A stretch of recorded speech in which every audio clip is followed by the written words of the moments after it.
अस्सलाम वालेकुम नाज़रीन, मैं हूं ज़फ़र डोगर और आप देख रहे हैं प्रोग्राम आज 41 के साथ।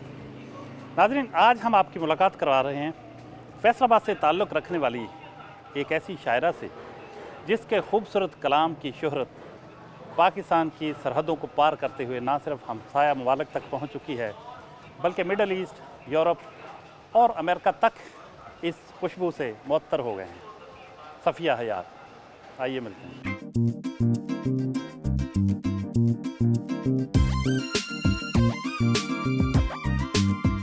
अस्सलाम वालेकुम मैडम, कैसी हैं आप? वालेकुम अस्सलाम, मैं ठीक हूँ ज़फ़र साहब, आपका बहुत शुक्रिया, आप तशरीफ़ लाए। थैंक यू मैम, बड़े अरसे से ख्वाहिश थी कि हम बहुत सफ़िया शुक्रिया। हयात को इंटरव्यू करें, उनका प्रोफाइल करें। जी आज हमारी ख्वाहिश पूरी हो गई। जी, बहुत शुक्रिया ज़फ़र साहब आपका। मैडम, ये बताइए कि हमारे व्यूअर्स को पता चले कि आप पैदा कहाँ हुई, जी। इब्तदाई तालीम कहाँ हासिल की और फिर सफ़र ज़ीस का जो सिलसिला कहाँ तक जी। कैसे चला।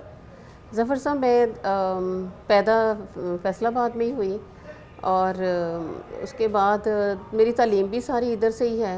बस मदीना टाउन कॉलेज से मैंने बीए किया।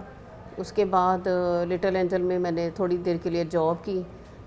जॉब करने के बाद फिर मैं थोड़ी देर के लिए मतलब यहाँ कुछ अर्सा जॉब की जब तक एडमिशन नहीं हुआ पंजाब यूनिवर्सिटी में।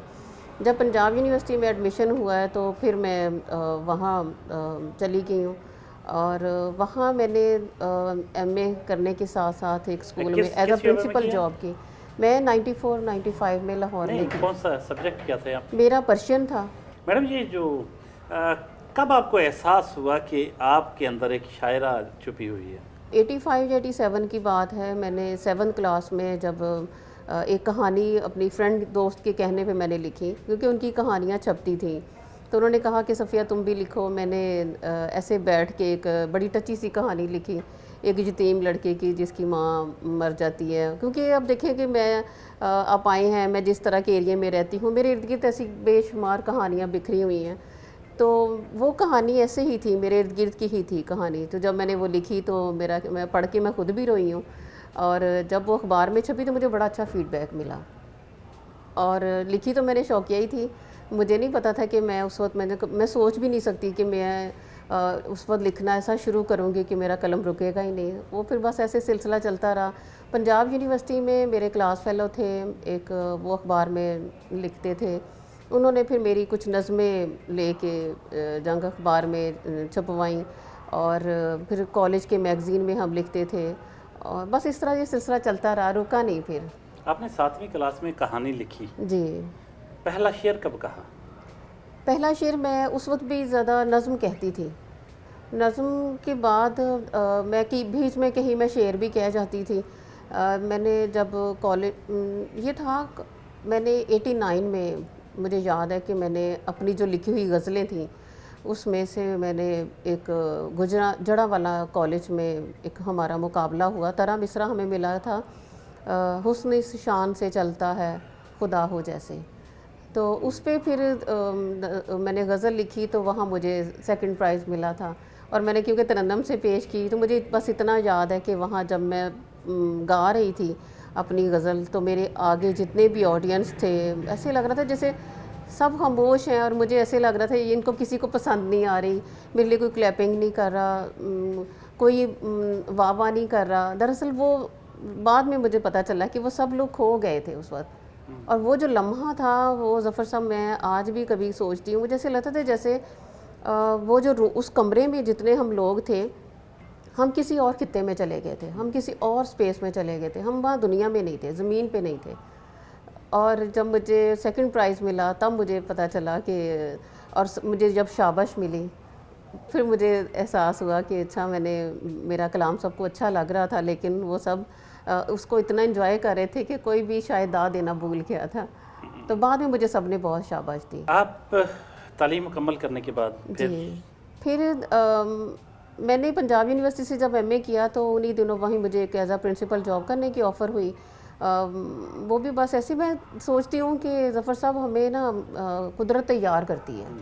हम आज आप यहाँ बैठे हैं, मुझे नहीं पता था, लेकिन नेचर अल्लाह ताला सब जानता है, उसने सारा प्लान किया हुआ है। इस घर में रहते हुए मुझे कितना अरसा हो गया, इस घर में रहते हुए मेरी 2 किताबें छपी, इस घर के दरो दीवार ने मुझे वो सफ़िया भी देखी जब ज़ीरो थी, उसने इस घर के दरो दीवार ने वो सफ़िया भी देखी जो आज ज़फ़र साहब के साथ बैठी है। तो एक लंबा सफ़र है इसमें। मैं जब वहाँ से मास्टर कर लिया तो मैंने इधर आरजू टेक्सटाइल में मैंने जॉब की। वो देखिए वो मैं मतलब लिटरेचर छोड़ के मैं टेक्सटाइल की तरफ चली गई। वहाँ के एक अलग एक्सपीरियंस था। वहाँ लेबर क्लास के साथ भी काम किया और ऑफिसर क्लास के साथ भी काम किया। बड़े बड़े जो ऑफिसर्स थे उनके साथ बैठ के बातचीत होती थी, बहुत कुछ सीखा मैंने वहाँ भी। और उसके बाद मैं 11 दिन पहले मैंने जॉब छोड़ी थी जब मेरी शादी थी। और उससे आप अंदाज़ा कर सकते हैं कि मैं कैसी लड़की थी जिसने अपनी शादी की भी कोई तैयारी नहीं की, खुद से मेरी अम्मी ने, मेरी बहनों ने की है। और बस मैंने 11 दिन, 1 हफ़्ता पहले मैंने जॉब छोड़ी, शादी हो गई। शादी के बाद फिर मैंने, आपको हैरत होगी कि मैंने 12 साल मैंने एक लफ्ज़ नहीं लिखा। कितने बच्चे माशाल्लाह आपके? माशाल्लाह 3 हैं, 2 बेटियां 1 बेटा। मैं अपने बच्चों को, लोग लोरियां सुना के सुलाते हैं, तो मैं इनको गज़लें सुनाती थी, अपनी गाई हुई लिखी हुई गज़लें सुनाती थी। और पहला मुशायरा मैंने जब पढ़ा तो मैं अपने बच्चों के साथ ही गई थी। ये छोटे छोटे थे, तो अब क्योंकि इतना अरसा आप एक और तरह की मैं ज़िंदगी में एंटर हो चुकी हुई थी, एक और तरह का वो सर्कल था जो मतलब मैं नहीं सोच, वो सफ़िया और थी जो यूनिवर्सिटी से जब वापस आई थी शादी से पहले। लेकिन शादी के बाद वो जो एक फ़ेज़ था ना 18 साल का, वो एक और तरह की थी। तो मेरा ख्याल है कि वो मैं एक और फ़ेज़ में दाखिल हो चुकी थी, तो मेरा कॉन्फिडेंस लेवल भी उस वक्त बड़ा कम था। तो मुझे इतना याद है कि मैं बैठी हुई थी, तो मेरे पीछे मेरे बच्चे बैठे बिस्किट भी खा रहे हैं। और मैं इनको थोड़ी देर बाद बेटी से मैंने कहा, लीना, मैं जा रही हूँ। मैंने कहा मैंने नहीं पढ़ना, उठो। इन्होंने पीछे से मेरा मतलब देखिए ये पेरेंट्स देते हैं बच्चों को ऐसा कॉन्फिडेंस, लेकिन इन दोनों मेरी बेटियों ने पीछे से मेरा दुपट्टा पकड़ लिया और कहते कि नहीं मम्मा, आप बैठेंगी और आप पढ़ेंगी, आपने ऐसे नहीं जाना। तो इन्होंने, वो पहला मुशायरा मैंने इनकी वजह से पढ़ा कि मुझे अच्छा लगता था बच्चों के साथ खेलना, बच्चों के साथ काम करना। मैंने अपनी किताबें सारी एक तरफ कहीं रख दी थी। ये बच्चों ने मेरी डायरी निकाली, उसमें एक मैंने नज़म बड़ी अच्छी लिखी थी कि काश कभी ऐसा हो जाए, काश कभी ऐसा हो जाए, मैं तेरे शहर आऊँ और तेरे शहर की गलियों में मैं घूमती हुई इधर उधर जाऊँ, तेरे शहर की गलियाँ बन जाएं भूल भुलैया, मैं उन गलियों में खो जाऊं और तेरे घर की दहलीज़ पे रखूं जो कदम, तो वापसी का रास्ता भूल जाऊं। काश कभी ऐसा हो जाए, काश कभी ऐसा हो जाए। तो ये बड़ा ही एक लंबी सी नज़्म थी। तो ये ऐसे मेरी डायरी, बच्चे अब ये स्कूल गोइंग हो चुके हुए थे, तो इन्होंने वो डायरी निकाली, तो मैंने ऐसे वो पढ़नी शुरू कर दी। तो ये कहते कि आप तो ऐसे पढ़ रही हैं जैसे परवीन शाकर पढ़ती है, जैसे वो फ़लाँ शायरा पढ़ती है। तो मम्मा ये किसकी लिखी हुई है? मैंने इनको बताया कि ये तो मैंने लिखी हुई है। तो तब फिर मेरे बच्चों ने कहा कि मम्मा आप क्यों अपना आप ज़ाया कर रही हैं, आप क्यों नहीं लिखती, आप लिखें और आप देखना आपको वही मकाम मिलेगा फिर से जहाँ से आपने छोड़ा था। सफ़िया हयात को सफ़िया हयात बनाने में जी आपके बच्चों का बहुत बड़ा रोल है। बच्चों का बहुत बड़ा रोल है। और मैं कहती हूँ कि इनका भी क्या रोल, ये नेचर हमें तैयार करती है। और स्कूल लाइफ में मैं और तरह का लिखती थी, यूनिवर्सिटी लाइफ में मैं और तरह का लिखती थी, लेकिन मैंने फिर कॉलम लिखे, अमन में बड़े मैंने कॉलम लिखे, मेरा रोज़ कॉलम आता था। और अखबार जब फेंक के जाता था तो यही सीढ़ियाँ चढ़ता हुआ, मेरा बेटा छोटा सा था, चढ़ता हुआ आता था और उस अखबार का वो जो मेन टॉपिक होता था ना, ये पढ़ता हुआ ऊपर भागा हुआ आता था, सफ़िया हयात आपका अखबार में कॉलम छपा है, आज फिर सफ़िया हयात का कॉलम। तो कभी कभी ये फिर मुझे बच्चे कहते थे कि जैसे बाकी लोग मुझे कहते थे, सफ़िया हयात क्या हम अंदर आ सकते हैं, सफ़िया हयात क्या हम आपको डिस्टर्ब तो नहीं कर रहे। तो ये था कि इन्होंने कोऑपरेट बहुत किया बच्चों ने, मैं लिख रही हूँ उन्होंने डिस्टर्ब नहीं किया। लेकिन उससे पहले आपको पता है कि ये सब कुछ देख चुके थे जब इस घर की बुनियादें हिल रही थी, बहुत कुछ टूट रहा था, तो वो इस घर के अंदर था। इस यहाँ से बात बाहर नहीं उस वक्त निकली थी कुछ भी। तो वो मेरी कोशिश तो पूरी थी कि ये ऐसे ही चलता रहे, कभी ना ये बाहर निकले, लेकिन शायद वो भी प्री प्लान था, अल्लाह ताला ने लिखा हुआ था। तो इसी घर में हाँ जी, सिलसिला टूटा था। इसी घर में ही। मैं कहती हूँ ना कि इस घर के दरो दीवार ने जो कुछ देखा है ना, इस घर ने सफ़िया को रोते भी देखा, टूटते भी देखा, बिखरते भी देखा, और फिर उसको एक मजबूत औरत के रूप में भी देखा। तो यहाँ फिर ये था कि बच्चों ने कहा कि आप हिम्मत ना हारें, हम आपके साथ हैं।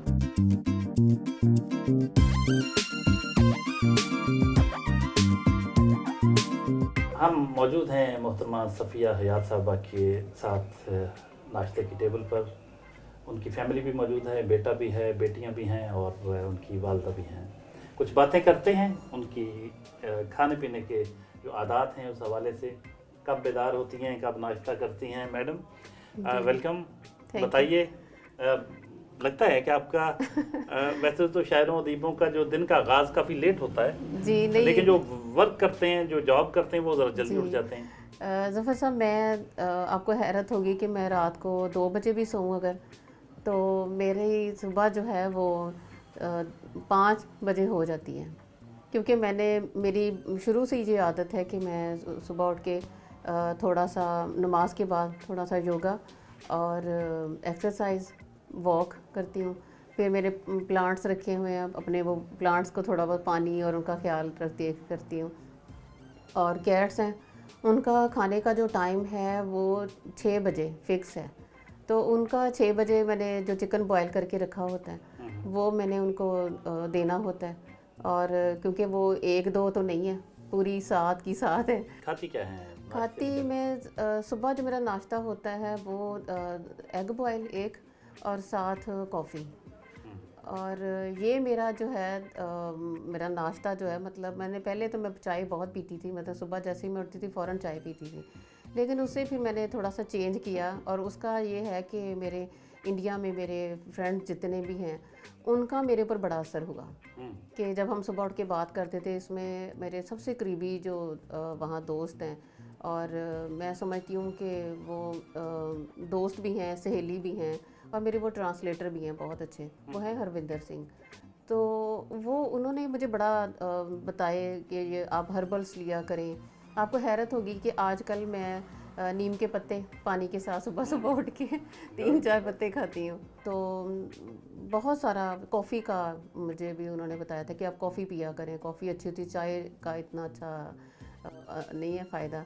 तो इस तरह ये भी किया। फिर लेकिन बच्चों के लिए, क्योंकि बच्चों को तो ज़रूरत है, पराठे बच्चों को मेरे बनाए बहुत पसंद है। आपको देख के शायद लगता होगा मुझे कुछ नहीं बनाना आता, लेकिन मैं अपने आपको हैरत होगी कि मैंने जो मेरी किताब आई है, ये मैंने ऐसे हांडियाँ पकाते, आटा गूंदते मैंने लिखी। और मेरी शायरी में जो मैं कपड़े धोए तो मैंने वहाँ भी नज़म लिखी, मैंने उसमें भी लिख दिया कि मैं कपड़े धो रही हूँ। कपड़े धोते हुए जो उसके झाग में जो आईने फूट पड़े हैं, उन आइनों में मैं तुम्हारा अक्स देखती हूँ।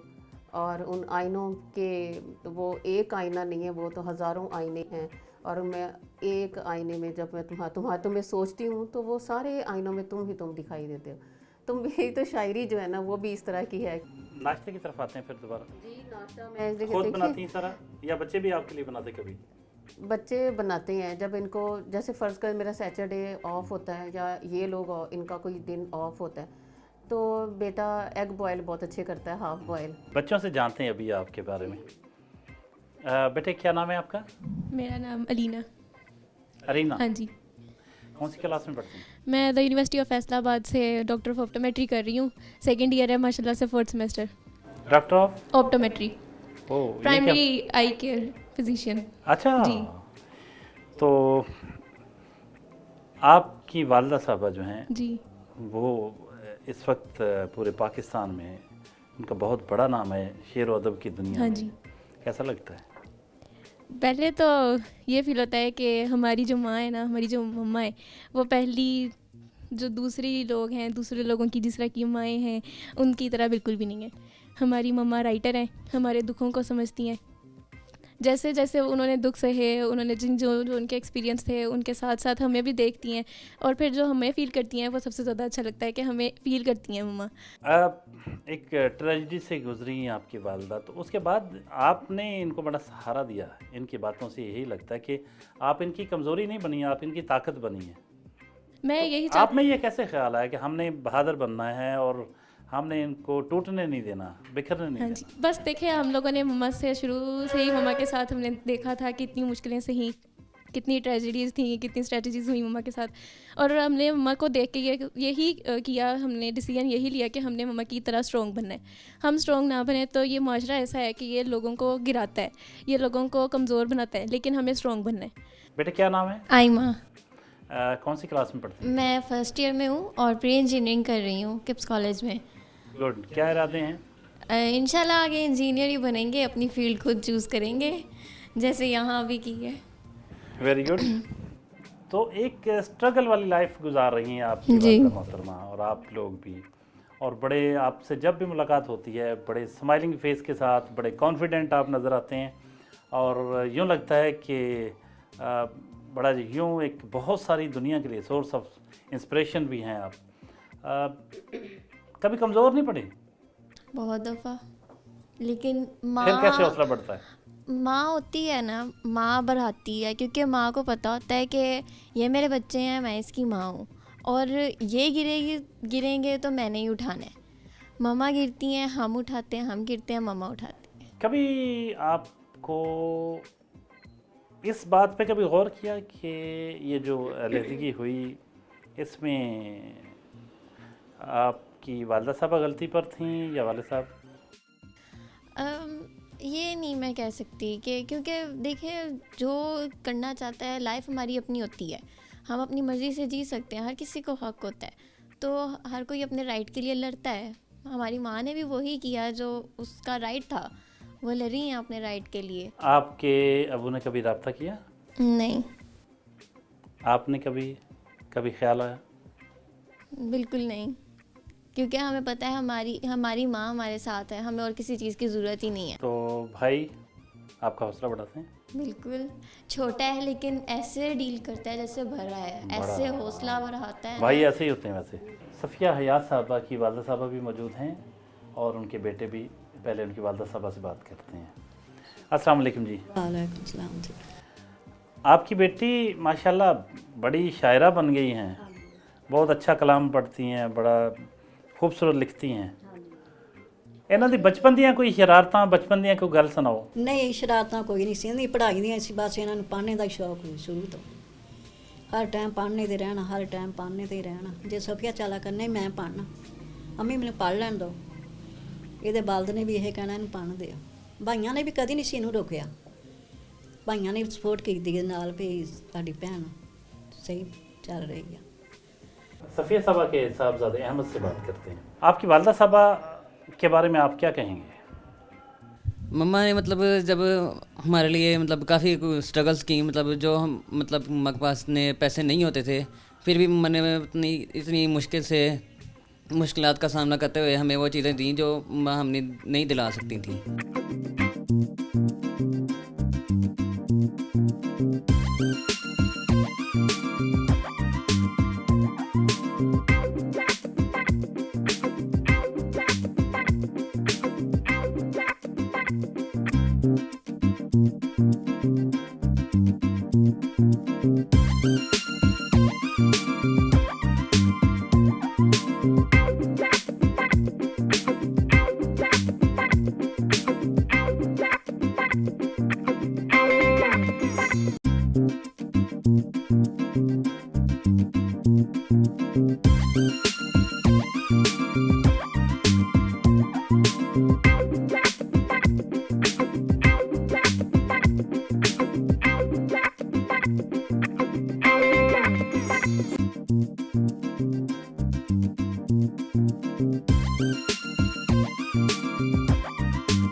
मैडम, जब आप समाज को देखती हैं, आप एक राइटर हैं, एक अदीब हैं, शायरा हैं, आपको अपने जैसे और भी बहुत सारे कैरेक्टर नज़र आते हैं। जी ज़फ़र साहब, ये तो आप मैं कहती हूँ पूछे ही ना, जब ये किताब मेरी सामने, जब हमने देखा कि सोशल मीडिया पे जब मैंने लिखना शुरू किया तो बेतहाशा ऐसी ख़वातीन थी जिन्होंने कहा था कि हमारे साथ ये हो रहा है और आप लिख देती हैं, हम लिख नहीं पाते।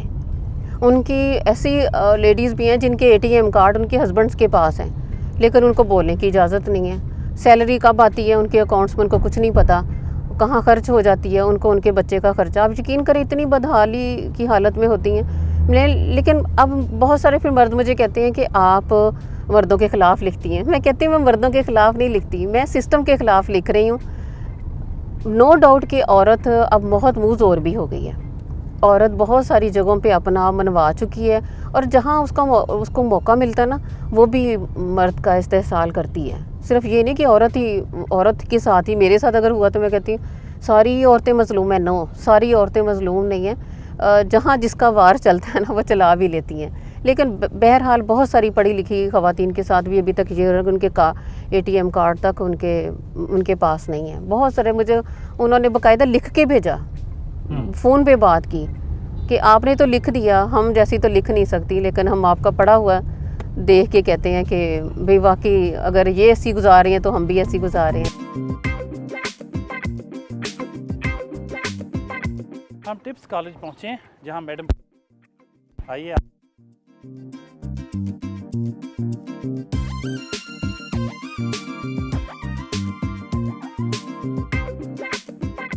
टिप्स कॉलेज में पहुँचे हैं और यहाँ जो कोऑर्डिनेटर हैं इंटर की, उनके पास हम मौजूद हैं। कुछ तासरात उनके लेते हैं कि सफ़िया हयात साहबा जहाँ एक बहुत बड़ी शायरा हैं, नामवर शायरा हैं, बहैसियत टीचर, इनकी यहाँ किस तरह की रेप्यूट है, वक्त पे आती हैं नहीं आती, सब जानते हैं। पंक्चुअल तो बहुत है माशाल्लाह, बहुत अच्छा बच्चों को गाइड करती हैं। बच्चों के साथ ऐसे हैं जैसे फ्रेंडली इनका एक एटमॉस्फेयर है कॉलेज में। मैडम सफ़िया हयात साहबा, आज इनके साथ हम प्रोग्राम कर रहे हैं। एक बहुत नामवर शायरा हैं पाकिस्तान की, आपके इस कॉलेज में पढ़ाती हैं। आपके पास इनकी किस तरह की रिप्यूट पहुंचती है? अच्छा फीडबैक है? बहुत अच्छा फीडबैक है। ये बड़ी नाइस हैं, बड़ी पोलाइट हैं, लोगों से बड़े अच्छे तरीके से मिलती हैं, बच्चों के साथ डीलिंग, हमारे साथ डीलिंग।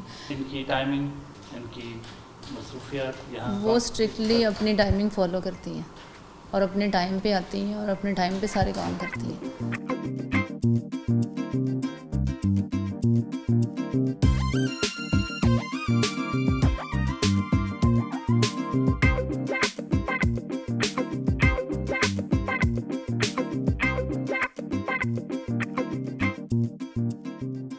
टिप्स में आए हैं तो यहाँ के लाइब्रेरियन रिजवान साहब से भी बात करते हैं। वो मैडम सफ़िया हयात साहबा के बारे में कुछ कहें तो।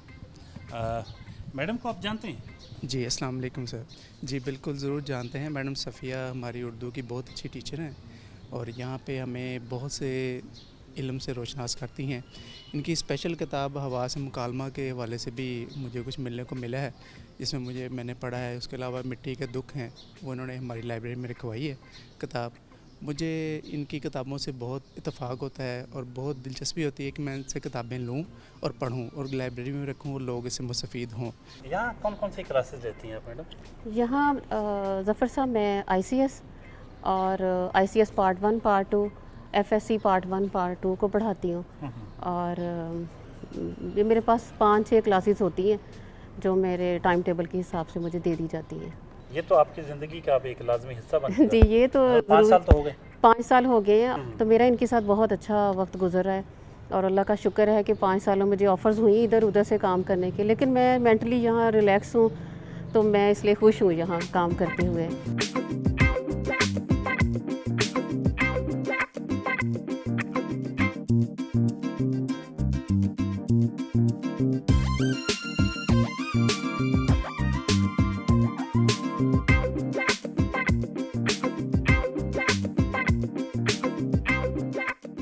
नहर किनारे पहुँचे हैं, बहुत पसंद है नहर का किनारा और दरख्त और हरियाली, और यहाँ का एक अलग ही मंजर होता है जो बहुत फैसिनेट करता है मैडम को, सफ़िया हयात साहबा को।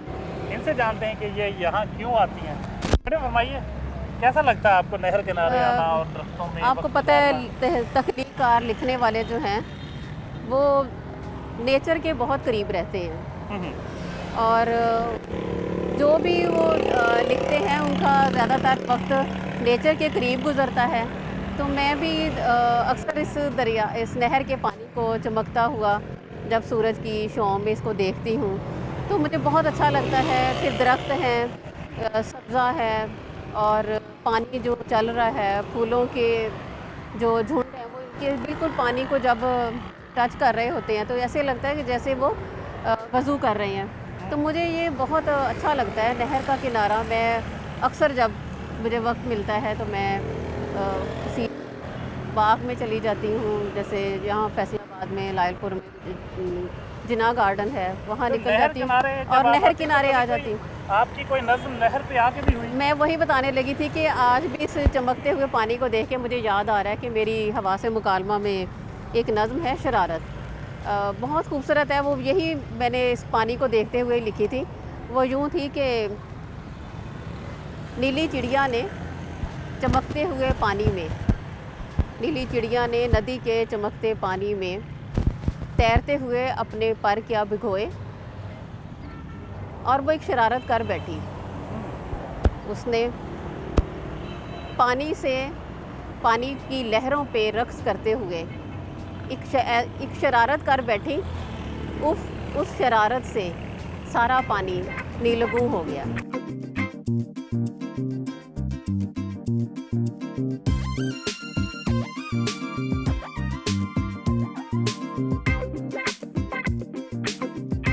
हाँ, तो आम लोग भी इतनी मोहब्बत करते हैं। जी एक तख्लीक़कार तो बहुत ही मोहब्बत करने वाला, बहुत रोमांटिक होता है। जी तो रोमांस में, मोहब्बत में वसल और हिजर, जी ये भी सब कुछ होता है। तो वसल की ज़रूरत नहीं कभी आप महसूस करते? मुझे, आपने देखा होगा मैंने रोमांटिक भी लिखी हैं, मैंने रोमांटिक कहानियाँ भी लिखी, लेकिन पता नहीं जब मैं शादी से पहले भी रोमांटिक कहानियाँ लिखती थी तो मेरी कहानी का एंड यही होता था कि मेरी हीरोइन मर जाती थी। और मैं अब पिछले दिनों में निकाल के देख रही थी तो मैंने उसमें भी यही देखा कि मेरी हीरोइन जो है ना वो एंड पे मर जाती है। और मुझे ये है कि वसल में आपका स्टॉप आ जाता है, आप रुक जाते हो। हिजर में आप अगला सफ़र तय करते हो। अब हिजर में देखें, मैं जिस अंदाज से मैं ज़िंदगी को, दुनिया को, लोगों को, किरदारों को मैं इस तरह देख रही हूँ, मैं शायद उस तरह ना देख पाती जिस तरह मैं अब देख रही हूँ। और मुझे एक दिन मेरी बेटी ने मुझे कहा कि मम्मा आपका दिल नहीं चाहता, आप जैसे सब लोग एज अ कपल एक ज़िंदगी गुजार रहे हैं, जब तस्वीरें बन रही होती हैं तो आपका दिल नहीं चाहता? मैंने कहा मुझे कभी भी नहीं आता ख्याल ऐसा, क्योंकि मैं अपनी ज़िंदगी में, अपनी इस लाइफ में मैं फुली जी रही हूँ।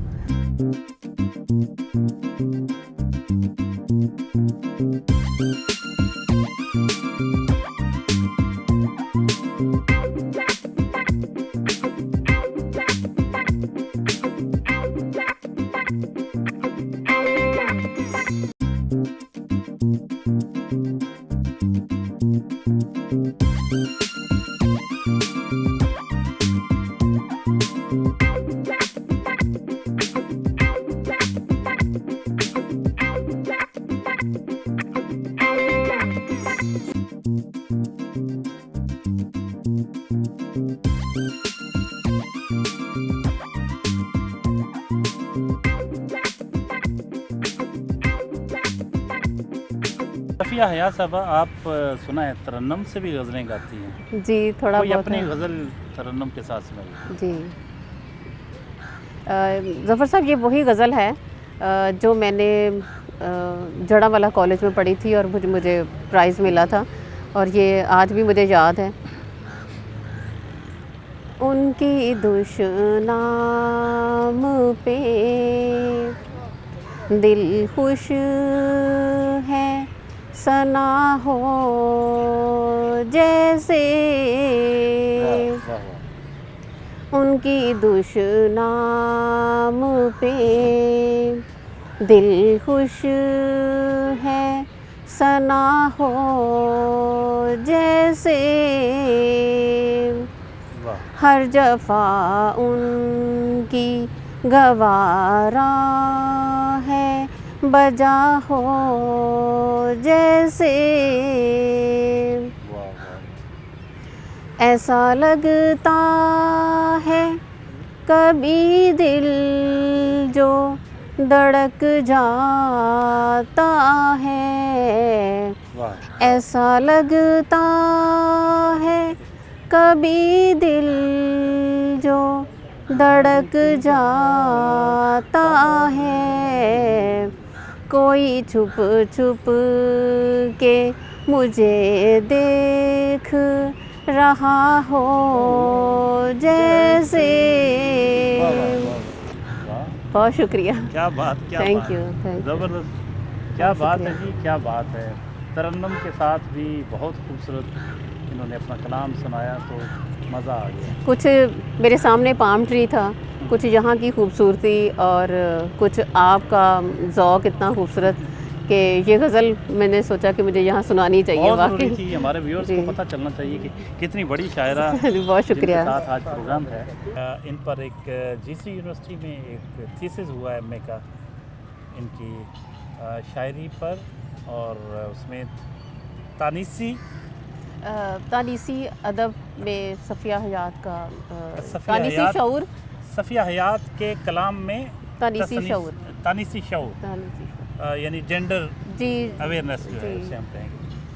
अच्छा, इसके साथ साथ आपके कलाम के तर्जमे चढ़ते पंजाब में, इंडिया में भी हो चुके हैं। ज़फ़र साहब सिर्फ इंडिया में ही नहीं, इसके अलावा सिंधी, बलोची, पश्तो और पंजाबी, मतलब उर्दू को भी पंजाबी में किया गया, फिर बलोची ज़बान में भी हुआ, जर्मन ज़बान में भी हुआ, और मेरी तकरीबन सारी किताब जो है ये सिंधी ज़बान में सारी हो चुकी है और बलोची में भी हो रही है। और जो सरवर गज़ाली साहब हैं वहाँ जर्मनी में रहते हैं, उनका है इरादा कि वो इसको जर्मन ज़बान में करेंगे, और वो गाहे बगाहे करते रहते हैं कुछ नज़मों के मेरे तर्जमे किए हुए हैं।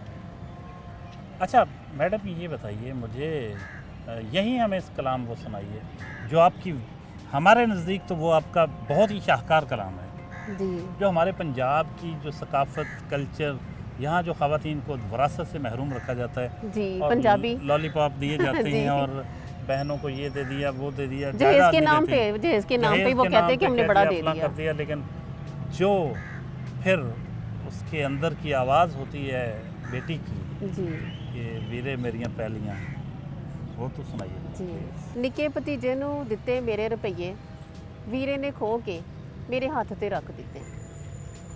निके भतीजे नू दिते मेरे रुपये, वीरे ने खो के मेरे हाथ ते रख दिते, ते बोलिया चलिए कमलिए, तैनू ते पता असी ते धीआं दे कोलों कुछ भी नहीं लेंदे। वाह, मेरे अंदरों कोई बोलिया वीरे मेरियां पैलियां, हाय हाय हाय हाय, ए शरबत दा गिलास भी चुक लै, चलिए ए शरबत दा गिलास भी चुक लै, तैनू ते पता असी ते धीआं दे घर दा पानी भी नहीं पींदे। हाय हाय, मेरे अंदरों फिर कोई बोलिया वीरे मेरियां पैलियां। क्या बहुत बात, शुक्रिया। क्या बात है, क्या बात है।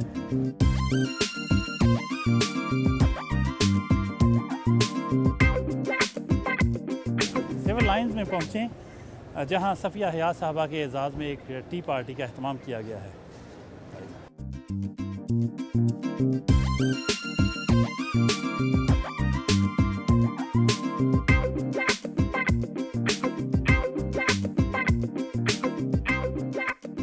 जी, बहुत सारे शायर, अदीब, दानश्वर, ह्यूमन राइट्स एक्टिविस्ट मौजूद हैं यहाँ। मोहतरमा सफ़िया हयात साहबा के एजाज़ में यहाँ ये तकरीब है। कुछ व्यूज़ उनके भी लेते हैं और फिर आखिर में कलाम सुनेंगे सफ़िया हयात साहबा से। नासिर मजीद साहब, सफ़िया हयात।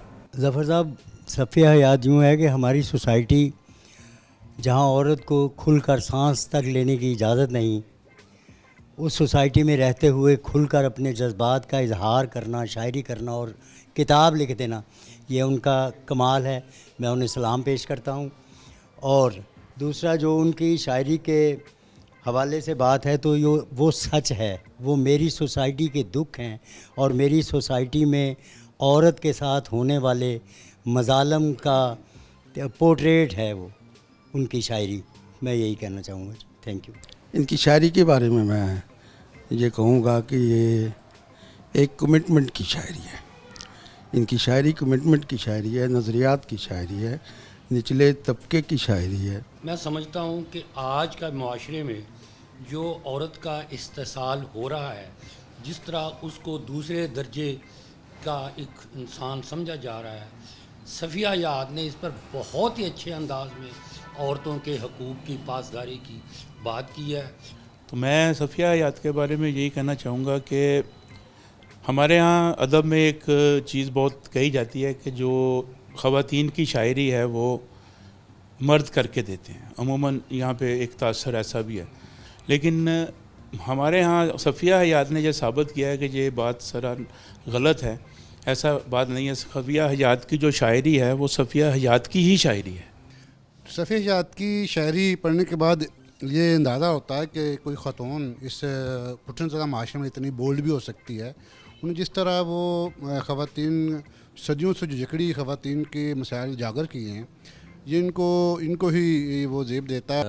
मोहतरमा सफ़िया हयात साहिबा ने हयात के उस गोशे की तरफ अपनी शायरी का रुख मोड़ा है कि जहाँ ख़वातीन कुछ औरत मार्च के नाम पे कोशिश कर रही हैं अपना पैगाम लोगों तक पहुंचाने की, इन्होंने उसे एक इंतहाई शाइस्ता अंदाज से और इंतहाई खूबसूरत अंदाज से एहसासात के दरवाज़े पे दस्तक दी है, जिससे मैंने देखा है कि मर्दों की आंखें भी नम हो जाती हैं। सफ़िया हयात साहबा की शायरी पढ़ के एहसास होता है कि उनका मुतालिया बहुत वसी है और वो एक वैसे भी वो एक भरपूर नाम बना चुकी हैं और सरहद के पार भी पहचानी जाती हैं।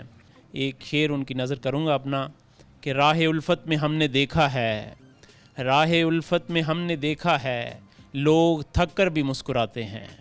सफ़िया को जैसे बाकी दोस्तों ने कहा है कि सफ़िया की बहुत, मैं तो ये कहूँगा सफ़िया बहुत दलेर शायरा है। अच्छा, जहाँ पे सफ़िया हयात की शायरी की बात हो रही है तो सफ़िया हयात सिर्फ शायरा नहीं है बल्कि एक वो बहुत बड़ी मुफक्कर भी हैं कि जिन्होंने यानी कि हमारे माशरे के उस समाज के उस हिस्से की तरफ इशारा किया है कि जिसका ख़वातीन एक अहम हिस्सा है। सफ़िया हयात की नज़्मों को जब हम पढ़ते हैं तो वो भी औरत को बराबर का इंसान के लिए ज़ोर देती हैं कि आप इसे बराबर का समझें। सफ़िया हयात साहिबा दबस्तान लालपुर की एक तवाना आवाज़ हैं और इनका शुमार उन गिने चुने लिखारियों में होता है कि जिनकी शायरी जो है वो जिसके अंदर समाजी शऊर जो है वो भरपूर तरीके से जलवागार होता है। इतने काबिल और शायर, अल्लाह ताला और इनको तरक्की दे और अल्लाह ताला इनको कामयाब करे। आमीन। जी, मेरा नाम अमीना ज़मान है और ह्यूमन राइट्स एक्टिविस्ट हूँ और पॉलिटिकल एक्टिविस्ट भी हूँ।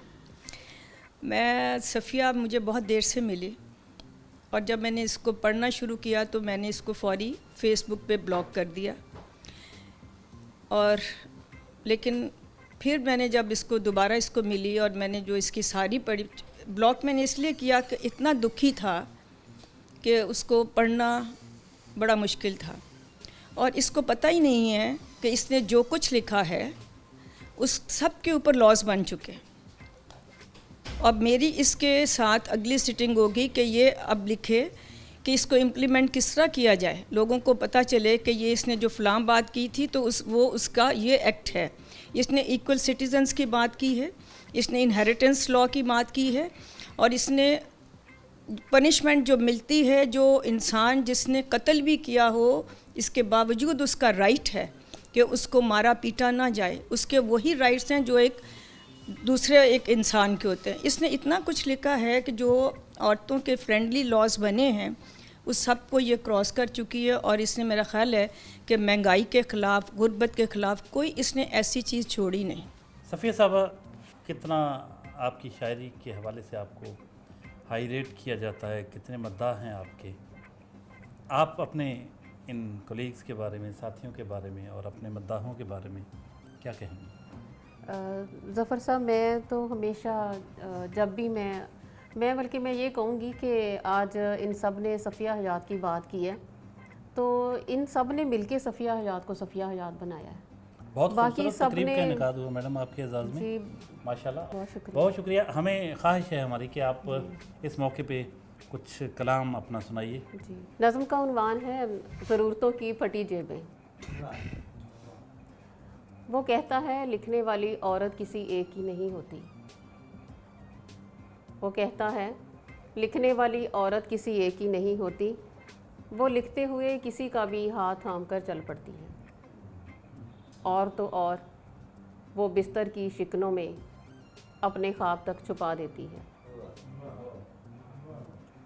मैंने 20 साल मोहब्बत की कहानी लिखी, मैंने 20 साल मोहब्बत की कहानी लिखी, उसने उन्वान रखा सारा शुगुफ्ता। कोई पंजाबी कलाम भी आप जी। सुनाइएगा। निके हुंदे दंदां ने हासे ते चक वड्डिया, निके हुंदे दंदां ने हासे ते चक वड्डिया, मैं पिंडे हेठ लुक गई। प्यो दे शरीक मेरे उत्तों लंघ गए, प्यो दे शरीक मेरे उत्तों लंघ गए, माँ भुल गई सी मेरी जीभ ते कोला धरना। मैं आसमाना तो भी भारी सुफने जम्मे, मैं आसमाना तो भी भारी सुफने जम्मे, गुलाम हवावां ने रास्ता बड़ा डकिया। वाह वाह वाह, बहुत खूब, ज़बरदस्त मैडम, बहुत शुक्रिया। आज का दिन आपके साथ बहुत ज़बरदस्त गुजरा, आपके ख़यालात, आपकी शख्सियत को देखने समझने का मौका मिला, आपकी शायरी पढ़ी सुनी। यकीनन एक दुनिया, एक ज़माना आपकी शायरी का, आपके कलाम की खूबसूरती का मोतरफ़ है। नाज़रीन, ये थी सफ़िया हयात, बहुत मारूफ़ शायरा, नामवर शायरा, जिनकी शोहरत के हवाले से, जिनके कलाम की खूबसूरती के हवाले से मैंने कहा कि पाकिस्तान में नहीं बल्कि पूरी दुनिया में मुख्तलिफ़ ममालिक में इनके मद्दाह मौजूद हैं और इनकी शायरी की जो खूबसूरती है, जो इनफरादियत है, वो एक ज़माना उसका मोतरफ़ है। अगले हफ्ते नए मेहमान के साथ हाज़िर खिदमत होंगे, तब तक के लिए इजाज़त, अल्लाह हाफ़िज़।